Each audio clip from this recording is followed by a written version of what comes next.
प्यारे बच्चों नमस्कार। आज अपन देखेंगे समितियां। ठीक है, संसदीय समितियां काफी अच्छा टॉपिक है, काफी इंपॉर्टेंट है और वैज्ञानिक तरीके से अपन काफी इसको देखते हैं। ठीक है, तो सबसे पहले मैं आपको एक चार्ट बताता हूँ। सह संसदीय समितियां, ठीक है, पार्लियामेंट्री कमिटीज। ठीक, संसदीय समितियां देख रहे हैं अपन। तो पहले मैं यार आपको एक डायग्राम बता देता हूँ, तो उससे एक बेसिक आपकी एक स्ट्रक्चर बन जाएगा। ठीक है ना, क्योंकि इस चैप्टर के अंदर क्या है, इजी बहुत है लेकिन इसमें विभाजन बहुत ज्यादा है, तो वहां कंफ्यूजन हो जाता है। लेकिन मैं आपको समझाने की एक बार कोशिश करता हूं, फिर आप देखो, फिर मुझे बताना। संसदीय समितियां, इनको मोटे तौर पे दो भागों में अपन विभाजित कर सकते हैं। एक होता है स्थायी, ठीक है, स्थायी, और दूसरा है स्थायी का विलोम अस्थायी।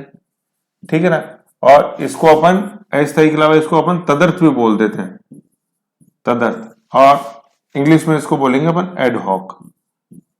ठीक है ना, ये, और स्थायी को इंग्लिश में अपन क्या बोलेंगे, स्टैंडिंग यू। ठीक है, तो देखो जैसे नाम है वैसे काम है। स्थायी, स्थायी का मतलब वो स्टैंडिंग रहती है, हमेशा अस्तित्व में रहती है। ठीक है, और अस्थायी का मतलब क्या, हमेशा अस्तित्व में नहीं रहती। किसी एक पर्टिकुलर काम के लिए उसका गठन किया और फिर जब काम खत्म हो गया तो उसके साथ ही वो समिति ऑटोमेटिकली खत्म हो गई। ठीक है, तो ये स्थायी और अस्थायी। अस्थायी को अपन बोलेंगे तदर्थ। ठीक है, स्थायी को इंग्लिश में अपन बोलेंगे स्टैंडिंग। स्टैंडिंग जैसे रहता है ना, स्थायी है, और ये एडहॉक। ठीक है, या एडॉक भी बोल सकते हैं, टेम्परेरी भी बोल सकते हैं। टेम्परेरी का मतलब अस्थायी होता है, लेकिन एडॉक वर्ड ज्यादा अच्छा है। ठीक है, ये है। अब देखो, अब क्या है, स्थायी के अंदर अपन विभाजन देखते हैं कितने तरह की। तो मोटे तौर पे इनको अपन 6 श्रेणियों में, इनकी काम की प्रकृति के हिसाब से अपन इनको 6 श्रेणियों में विभाजित कर सकते हैं। किसको, स्थायी को, स्टैंडिंग को। ठीक है, सबसे पहले जो श्रेणी आती है उसमें आता है अपने वित्त। ठीक है, वित्त, वित्त तो आप कैसे बोलोगे, वित्त स्थायी, वित्त स्थायी समिति, ऐसे है ना। फाइनेंशियल स्टैंडिंग कमिटीज, ये 3 होती है। ठीक है, सेकंड अपन पढ़ेंगे वित्त, पहला वित्त आ गया। अब वैसे वित्त और वैसे विभाग। ठीक है, विभागीय, विभागीय, और वैसे लिखोगे स्थायी, स्थायी समिति। ठीक है, विभागीय स्थायी समिति, ये टोटल 24 होती हैं। ओके, फिर नेक्स्ट अपन देखते हैं, इनको दो दो के क्लब में पढ़ेंगे। दो तो ये हो गए वैसे, वित्त और विभागीय। वित्त स्थायी समितियां, है ना, वैसे अपन नॉर्मली जैसे बोलते हैं तो इनको अपन बोल देते हैं वित्तीय समितियां। आपसे आज से आप बोलोगे वित्तीय स्थायी समितियां, तभी आपके धीरे धीरे दिमाग में फिट होंगी ये। ठीक है, विभागीय स्थायी समितियां, विभागीय समितियां नहीं बोलना है, विभागीय स्थायी समितियां, वित्तीय स्थायी समितियां, विभागीय स्थायी समितियां, है ना। Financial standing committees, financial committees नहीं, financial standing committees. Department committee नहीं बोलोगे, डिपार्टमेंट स्टैंडिंग कमेटी, डीएससी। ठीक है फिर इसके बाद आता है जांच, जांच स्थायी समिति। ठीक है, चौथे नंबर पे आएगा अपने निरीक्षण, निरीक्षण व परीक्षण। ठीक है, निरीक्षण व परीक्षण स्थायी समिति, 4 हो गए। पांचवा आएगा अपने दैनिक, सदन के जो दैनिक कार्य होते हैं उनसे संबंधित समिति। और छठा आएगा कि जो अपने सदस्य होते हैं उनकी सुविधाओं से संबंधित, मतलब उनको जो जो सुविधाएं मिलती हैं बैठकों के दौरान, उनसे संबंधित समिति। ठीक है, तो ये 6 स्टैंडिंग कमिटीज आएंगी, अपन को दो दो के क्लब में पढ़नी है। ये तो वैसे है, वैसे वित्त और वैसे विभागीय। फिर जांच और निरीक्षण परीक्षण एक ही वर्ड आ रहे हैं, तो जांच समिति, जांच स्थायी समिति, और परीक्षण निरीक्षण स्थायी समिति। फिर दैनिक, जो दैनिक डे टू डे कार्य होते हैं सदन में, उनसे संबंधित स्थायी समिति, और सुविधाओं संबंधित स्थायी समिति। ठीक है, तो ये 6 श्रेणियां अपन ने पढ़ ली। ठीक है, वित्त समितियां तीन तरह की होती है, अपन पढ़ेंगे। अपन लोक लेखा समिति, प्राक्कलन समिति, और तीसरी अपने CPU, committee on public undertakings. ठीक है, सार्वजनिक उपक्रम से संबंधित समिति। तो 3 ही हो गई। 24 अपन विभागीय पढ़ेंगे, तो इसमें आएंगी 16 लोकसभा की, 8 राज्यसभा की हैं। फिर अपन देखते हैं जांच, जांच स्थायी समितियां, ये 3 तरह की आएंगी। ठीक है, निरीक्षण और परीक्षण, ये 6 तरह की आएंगी। दैनिक वाली 4 तरह की हैं, सुविधाओं वाली 4 तरह की, 4 4, ये 3 और 6। ठीक है ना, ये इस तरह से ये विभाजन है। और अस्थायी, अस्थायी में कौन सी आएंगी, एक तो आएगी संयुक्त, संयुक्त संसदीय समिति, जिसको अपन जेपीसी बोलते हैं, ज्वाइंट पार्लियामेंट्री कमेटी। अभी तक 9 बार गठित हुई है, अपन देखेंगे अभी तक 9 बार, है ना, 9 बार। ठीक है, दूसरी आती है जिसको अपन बोलते हैं प्रवर समिति, सेलेक्ट कमेटी, काफी न्यूज में रहती है, सेलेक्ट कमेटी। ठीक है, इसको अपन select committee, SELECT select committee, है ना। कमेटी की स्पेलिंग भी ध्यान रखो, COMMITTE, बहुत पूछते हैं ये, डबल एम है, डबल टी है, डबल ई है, कमेटी आता है, स्पेलिंग भी है। ठीक है, तो ये एक बेसिक चार्ट आप ध्यान रखो, ये चार्ट ध्यान देना तो आप ये समझ लो कि 90% ये चैप्टर आप जीत गए। फिर इसके बाद एक टेबल और है जो अपन देखेंगे, ये चार्ट और टेबल समझ लिया तो बस आपके क्वेश्चन क्लियर हो गए, चाहे प्री हो, चाहे मेन हो, चाहे इंटरव्यू। इंटरव्यू में पूछते हैं पॉलिटिकल साइंस बीए में तो अपने पास, ठीक है ना। ये है तो संसदीय समिति, स्थायी और अस्थायी। स्थायी में अपन ने 6 पढ़ी, वित्त, विभागीय, जांच, निरीक्षण, परीक्षण, दैनिक और सुविधाएं। और अस्थायी में, सॉरी ये तो अपन ने स्थायी पढ़ी है। अस्थायी में अपन ने क्या देखा, मेन रूप से अस्थायी बोल दो, ठीक है, चाहे अपने एडहॉक बोल दो या तदर्थ बोल दो, बात एक ही है। इसमें अपन ने 2 देखते हैं, संयुक्त संसदीय समिति, जेपीसी जिसको बोलते हैं, जॉइंट पार्लियामेंट्री कमेटी, और दूसरा प्रवर कमेटी, सिलेक्ट कमेटी। ठीक है, ऐसे ये एक बेसिक ढांचा है अपने चैप्टर का, इसको आप ऐसा कैसा बना लो, स्क्रीनशॉट ले लो एक बार। ओके, ये है। चले आगे अपन, चलो आगे चलते हैं। अब क्या है देखो,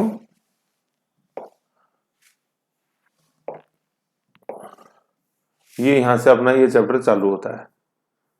टेबल की चिंता मत करो, सब आएंगे, अभी अपन देखेंगे,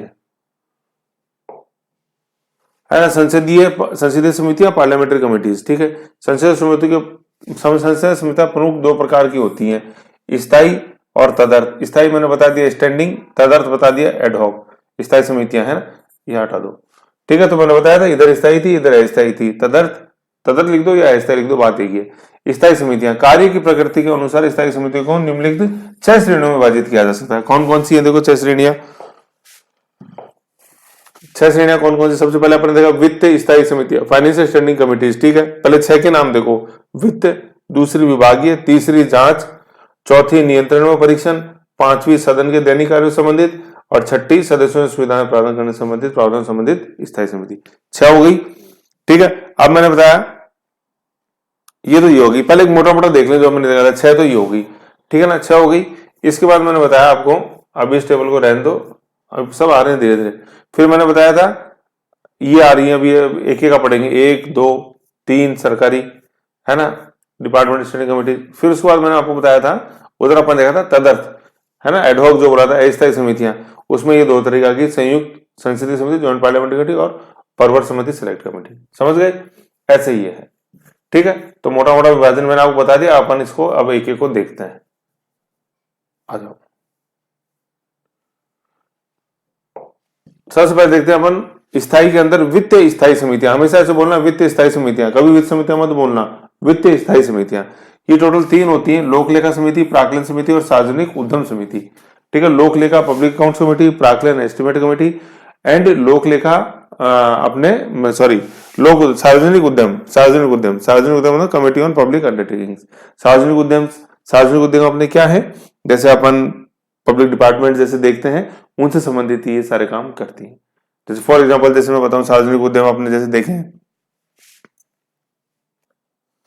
इनमें जैसे मैं आपको एग्जांपल बताऊं कमेटी ऑन पब्लिक अंडरटेकिंग्स का, ठीक है। तो पब्लिक अंडरटेकिंग्स का आपने जो ये पब्लिक अंडरटेकिंग जहां लिखा हुआ सार्वजनिक उद्यम है ना, पब्लिक अंडरटेकिंग्स, ठीक है ना। इस पब्लिक अंडरटेकिंग्स को अपन पीएसयू भी बोल देते हैं, पब्लिक सेक्टर अंडरटेकिंग्स, ठीक है।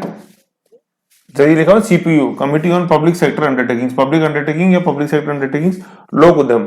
जैसे ये इनका एग्जांपल क्या मैं आपको बताऊं, जैसे जीके में आप जैसे करंट में अपन पढ़ते रहते हैं, जैसे आप अपन पढ़ते हैं महारत्न, ठीक है ना, जो इस समय 12 है कंपनियां महारत्न। फिर आता है नवरत्न, ठीक है, नवरत्न, ये भी 12 है इस समय वर्तमान में, मतलब जनवरी 2023 में महारत्न, नवरत्न। फिर आता है मिनी रत्न, ठीक है, मिनी रत्न, ये इस समय है 64, ठीक है ना। तो ये है अपने लोक उद्यम। वैसे तो टोटल जो पब्लिक सेक्टर अंडरटेकिंग्स है ना, टोटल इस समय ये 365 है, ठीक है। तो ये महारत्न, नवरत्न, मिनी रत्न, ये जैसे अकबर के दरबार में अपन पढ़ते हैं नवरत्न, उस तरह से ही है। तो महारत्न कंपनियां जैसे आईओसीएल, एचपीसीएल, बीपीसीएल, भेल, गेल, सेल, अपने power financial corporation limited, rural electrification, है ना वो। तो इस तरह के जैसे जो है ना लोक उद्यम, अब आप जैसे समझते जैसे इंडियन ऑयल कॉर्पोरेशन है, जो अपन सारा तेल वगैरह जैसे देखते हैं, उस तरह से ही है। भेल, Bharat heavy electronics, GAIL gas authority India limited, SAIL steel authority of India limited, वो सारे हैं, ठीक है, तो वो लोक उद्यम है, लोगों के कल्याण के लिए जो कार्य कर रही है। पब्लिक सेक्टर अंडरटेकिंग्स उद्यम के रूप में सरकार ने उनको स्थापित किया हुआ है, लिमिटेड कंपनीज के रूप में, ऐसे है। ठीक है, तो उनसे संबंधित समितियां, तो उसको अपने क्या बुलाया है, CPU, committee on public undertakings. ठीक है, तो 3 तरह की अपन ने वित्तीय समितियां देख ली। सबसे पहले अपन ने देखी लोक लेखा समिति, देन प्राक्कलन समिति, और तीसरे नंबर पे अपन ने देखा क्या, सार्वजनिक उद्यम समिति। ठीक है, ऐसे है, ये हो गया। अब यहां देखो, ये क्वेश्चन अच्छा मिलता है, जुड़वा बहनें, किन 2 समितियों को जुड़वा बहनें, ट्विन सिस्टर्स बोलते हैं। तो शुरू की 2 है ना, लोक लेखा समिति और प्राक्कलन समिति, इनको जुड़वा बहनें बोलते हैं। क्यों बोलते हैं, मैं बताऊं। देखो, प्राक्कलन समिति, वैसे तो आगे कार्य देखेंगे तब और समझ में आएगा, ठीक है ना। प्राक्कलन समिति जो है ना, ये प्राक्कलन समिति ये काम करती है जिसमें बजट बन रहा होता है तब, और लोक लेखा समिति काम करती है बजट बनने के बाद जब पैसा खर्च हो जाता है, तो पैसा सही खर्च हुआ है नहीं हुआ, पोस्टमार्टम का काम करती है लोक लेखा समिति, है ना। सीएजी की रिपोर्ट का निरीक्षण करती है लोक लेखा समिति। तो प्राक्कलन समिति ने तो किया काम बजट बनने से पहले, और लोक लेखा समिति ने किया काम बजट बन गया, उसके अनुसार पैसा खर्च भी हो गया उसके बाद, इसलिए इन दोनों को जुड़वा बहनें बोलते हैं, प्राक्कलन समिति और लोक लेखा समिति, लोक लेखा समिति और प्राक्कलन समिति। है ना, इनका सीक्वेंस ये रखना है, सीक्वेंस नहीं बिगाड़ना अपने को, सीक्वेंस बिगाड़ोगे गड़बड़ हो जाएगी। ठीक है, तो ये हो गया आपने। तो वित्तीय स्थायी समितियां अपन ने 3 देखी। फिर विभागीय स्थायी समितियां, वो इस समय वर्तमान में जो है वो 24 है, 16 लोकसभा की है, 8 राज्यसभा की है ना। लोकसभा में जैसे अपन देखते हैं सदस्य संख्या ज्यादा है, 550 है, उधर 250 है, तो लोक लेखा मतलब जो जितनी समितियां आएंगी ना उसमें सदस्य लोकसभा के ज्यादा आएंगे। या विभागीय समिति की बात करें तो लोकसभा की विभागीय समितियां ज्यादा है 16, और उधर कम है राज्यसभा में 8, क्योंकि उसके सदस्य कम है। फिर जांच समिति, नियंत्रण व परीक्षण, फिर दैनिक कार्यों से संबंधित और सदस्य सुविधाओं से संबंधित ये। अब देखो अपन एक टेबल देखते हैं। ये टेबल आप है ना ऐसी की ऐसी याद कर लेना, इसको ऐसा ऐसा बनाना, ये बहुत अच्छी टेबल है। ठीक है, ये आपके सारे क्वेश्चन सही कराएगी पीटी के, प्री मेन दोनों, और बेसिक तो स्ट्रक्चर इसी के अंदर है, बाकी तो फिर कॉमन चीजें सारी आप समझ जाओगे, ये याद करने वाली चीज है। ठीक है, तो सबसे पहले तो ये जो टेबल है ना, ये अपने स्थायी समितियों से संबंधित है, स्थायी। ठीक है, स्थायी समितियां जो मैंने अभी बताई ये उनसे संबंधित है। ठीक है, स्थायी समितियों से, स्टैंडिंग कमेटी से। ये 3 मैंने वित्त बताई थी, अभी आपको ध्यान हो, वित्तीय स्थायी समितियां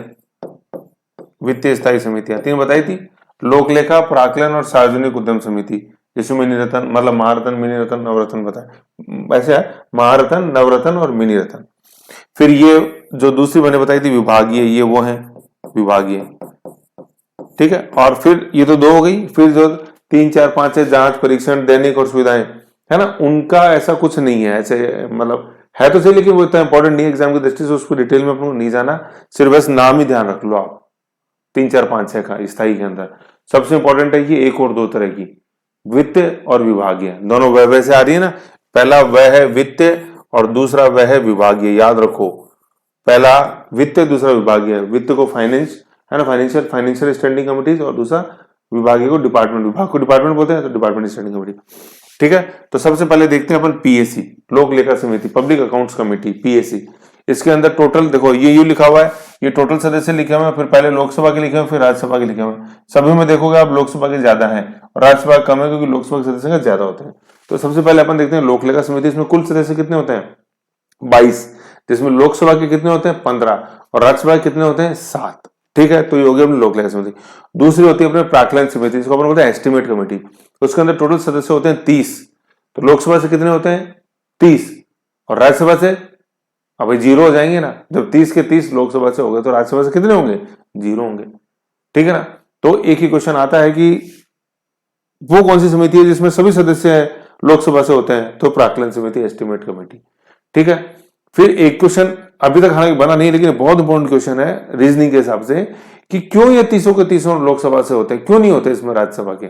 बहुत इंपॉर्टेंट क्वेश्चन है, जिस हिसाब से समय चेंज हो रहा है एग्जाम का, तो क्यों होते हैं, क्योंकि मैंने बताया था प्राक्कलन समिति काम करती है बजट में जो एस्टिमेट्स बनते हैं उनसे संबंधित।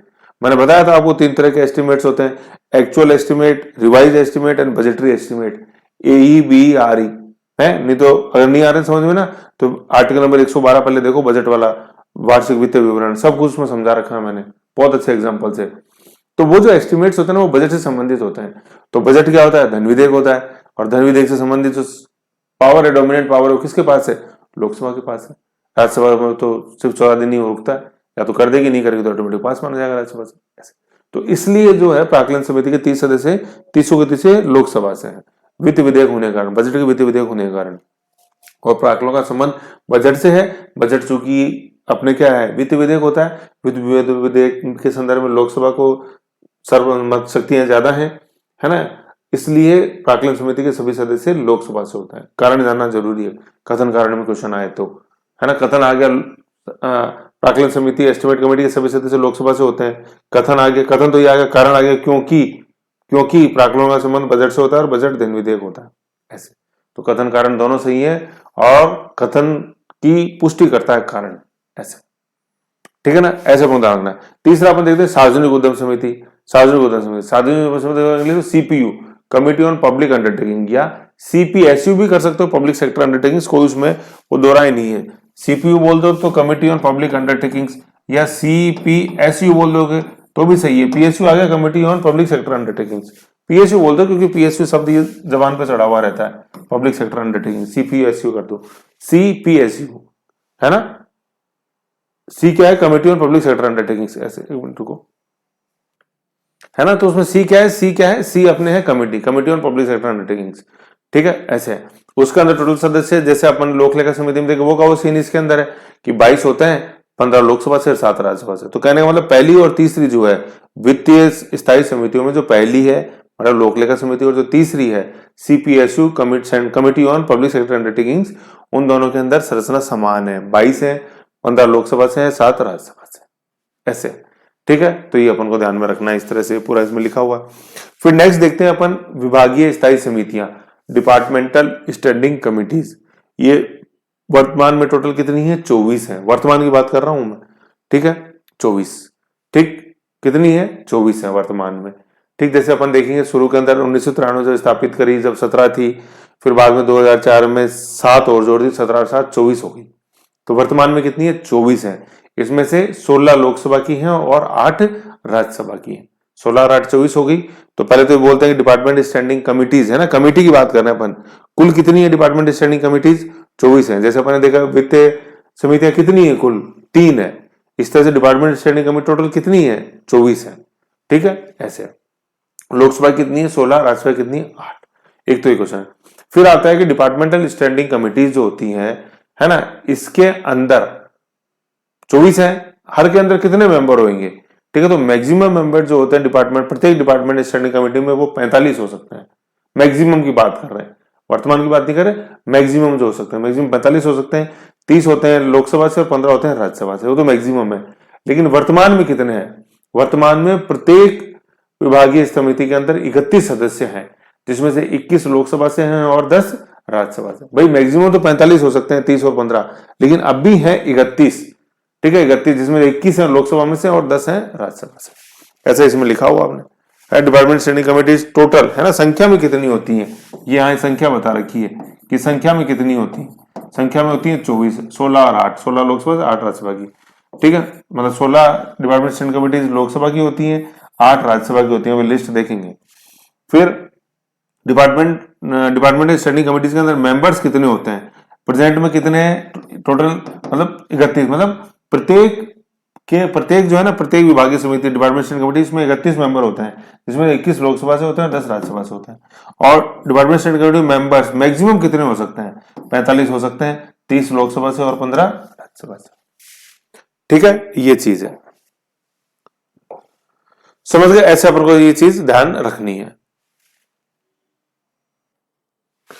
एक इसमें ना एक चीज और लिख लो, कॉलम आप एक और जोड़ लेना, मैं एक भूल गया है ना, इनके वर्तमान में जो अध्यक्ष है उनका नाम और लिख लो आप वर्तमान में, ठीक है। वर्तमान का मतलब है अपने जनवरी 2023 में जो अपनी बात है वो, ठीक है। तो पीएसयू लोक लेखा समिति के जो अध्यक्ष हैं वो है अधीर रंजन चौधरी, अधीर रंजन चौधरी, ठीक है ना। और है ना, देखो ये सांसद हैं, सभी सदस्य होते हैं, जो अपने संसद सदस्यों को ही बनाया जा सकता है इसका मेंबर, ठीक है ना, अधीर रंजन चौधरी। तो पार्टी एक बार आप लिखो ना, ये किस पार्टी से है, क्योंकि पार्टी जानोगे ना तो जो ये कॉन्सेप्ट है वो समझोगे, कांग्रेस।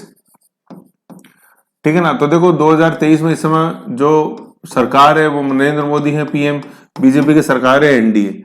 ठीक है, लेकिन ये कांग्रेस के हैं। तो ये एक रूल है कि जो पीएसी का जो अध्यक्ष होता है ना वो विपक्षी दल का होता है। ठीक है ना, इसलिए मैं पार्टी लिखा रहा हूँ, बाकी पार्टी में मेरे को भी कोई रुचि नहीं है ऐसी।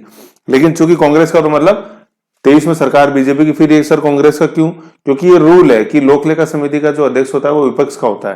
ठीक है, लोकसभा का अध्यक्ष चुनता है इसको, अध्यक्ष को। ठीक है ना, अध्यक्ष का चयन होता है, कौन करता है? अध्यक्ष करता है। किन में से? विपक्षी दलों के सांसदों में से। ठीक है ना, ऐसे है। ठीक है ना, लोकसभा के जो विपक्षी दल के सांसद होते हैं उनमें से अध्यक्ष चुना जाता है। ठीक है, चुनता कौन है? लोकसभा का अध्यक्ष, स्पीकर चुनता है विपक्षी दलों में से। इसलिए कांग्रेस बहुत इंपॉर्टेंट है समझना, अधीर रंजन चौधरी। ठीक है ना, ये अभी विपक्षी का क्यों होता है? क्योंकि लोक लेखा समिति का जो काम है ना, कि ये खर्चों को पोस्टमार्टम का काम करता है कि जो खर्चे हो गए वो सही हुए या नहीं हुए, है ना। तो अगर बीजेपी का ही अध्यक्ष हो जाएगा तो वो क्या जांच करेगा? मुझे वो बताओ। वो तो यस में यस मिलाएगा, हाँ खर्चे सही हुए, खर्चे सही हुए। तो चोर को चौकीदार बना देंगे तो काम नहीं चलेगा। तो चौकीदार होना चाहिए, वो विपक्षी पार्टी का होना चाहिए, तभी वो सही एक चेकिंग रखेगा। ठीक है, ये इसमें अधीर रंजन चौधरी।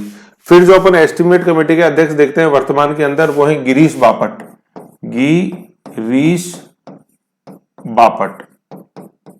ठीक है, ये अपने बीजेपी के ही है। बस विपक्ष का लोकलेखा के अंदर ही होता है, बाकी सब में पक्ष के होते हैं। गिरीश बापट अपने बीजेपी के हैं। तीसरा है अपने कमेटी ऑन पब्लिक अंडरटेकिंग्स, इसमें जो है वो है संतोष गंगवार। संतोष गंगवार, है ना। आप संतोष हिंदी में लिखना, संतोष, संतोष गंगवार। ठीक है, ये भी बीजेपी के ही है, ऐसे बीजेपी।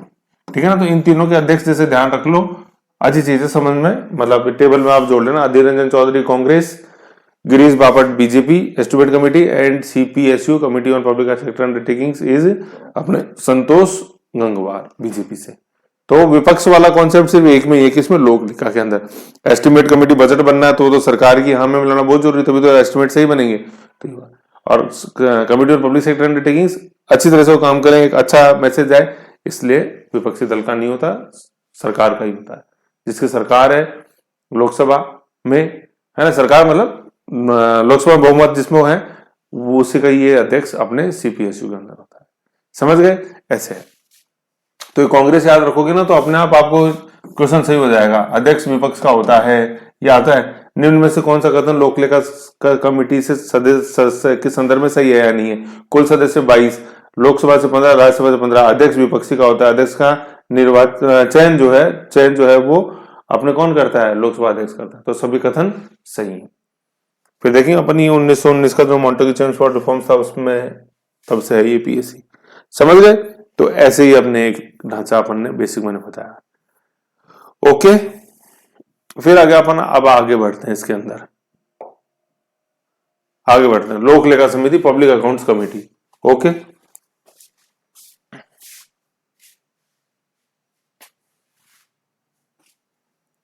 लोक लेखा समिति, पब्लिक अकाउंट्स कमेटी।